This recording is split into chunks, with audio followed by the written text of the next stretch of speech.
A PC06 error code on your 4th gen MRCOOL mini split means the temperature of the compressor discharge line's vapor has been over 115 degrees Celsius for 10 seconds. Or it could simply mean your refrigerant valves are not properly open. In this video, we'll go over the simple steps you can take to diagnose and hopefully fix the problem yourself. So let's get started. First, like with any problem, it's best to try turning it off, in this case for 2 minutes, and then back on. It's a simple step that may resolve the issue, so give it a try.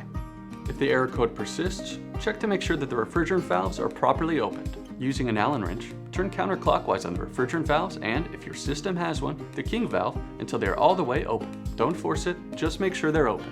Once done, see if the error code remains. If it does, check the voltage of the incoming power to the outdoor unit using a voltmeter. Depending on your system, the voltage should fall between the parameters shown here. If the voltage is correct, next you'll want to utilize a leak detecting spray or a soap and water mixture to find out if there's a leak in your line set connections. If there are any bubbles that form, you'll need to tighten the connections all the way. If the leaks persist or there are no leaks and the error code remains, we encourage you to reach out to our customer service techs today and they'll take it from here. For more information about MRCOOL and our products, visit MrCoolDIY.com. MrCool, comfort made simple.